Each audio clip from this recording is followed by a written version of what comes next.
This is how you lift it. Deadlift!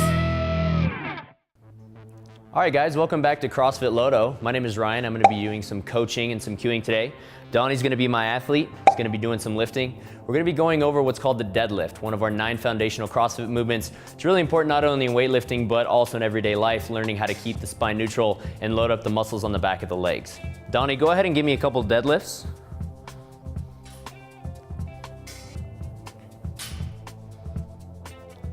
So as you can see, guys, it's a pretty simple movement. However, there are absolutely points of performance and progression that we need to talk about. So what we're gonna start with is the base. Donnie's heels are under his hips, toes are tracking out slightly to the pinky side of the foot.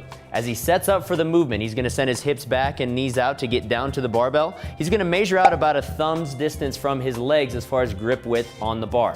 Now, Donnie, go ahead and stand up without the bar one more time. Just to see that one more time, you guys. Again, hips back and knees out. That means neutral spine, neutral posture.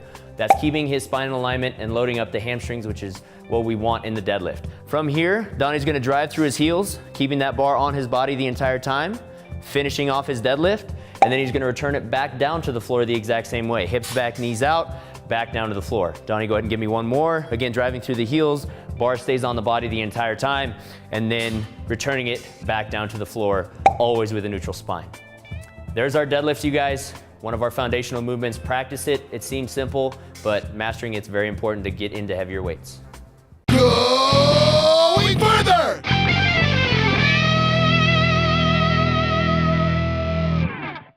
Going further on our deadlift, we need to make sure that our setup position is spot on. There's gonna be some things you're gonna see on every athlete. There's gonna be some common faults. We're gonna go through several of those. No matter what your athlete looks like, limb lengths are gonna change some things, but there's always gonna be things intact and always things that you must force on their setup position so that the execution of the lift becomes much easier. So, Donnie's gonna go down in the proper way now, hips back, knees out, setting up so that he has a lot of hamstring tension. Now, fancy way to say, the back of his legs are gonna be taking most of the weight on this lift, and that's exactly what we want. And things that we're gonna see on any athlete in a proper position, the shoulder is going to be above the hip, which is gonna be above the knee.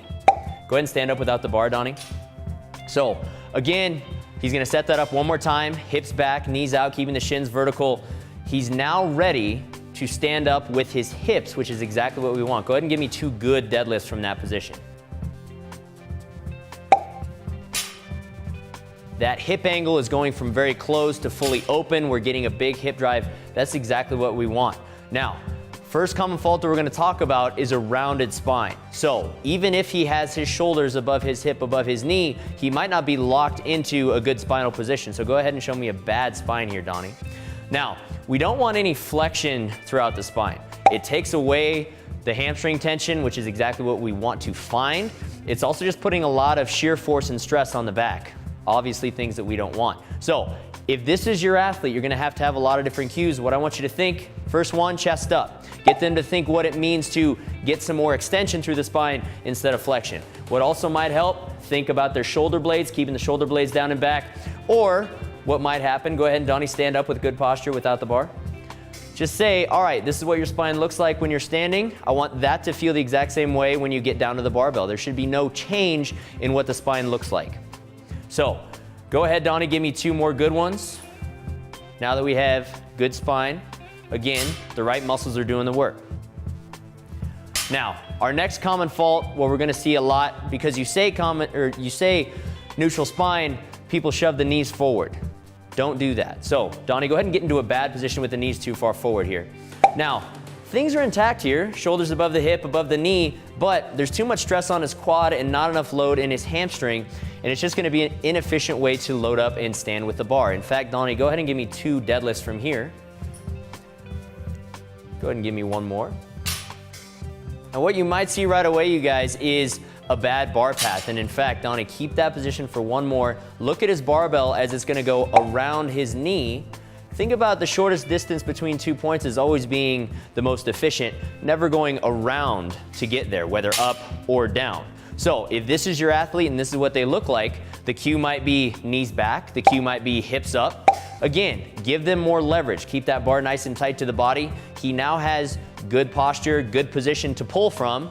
Now go ahead and give me 3 more deadlifts. Watch his bar path. Stays on his body.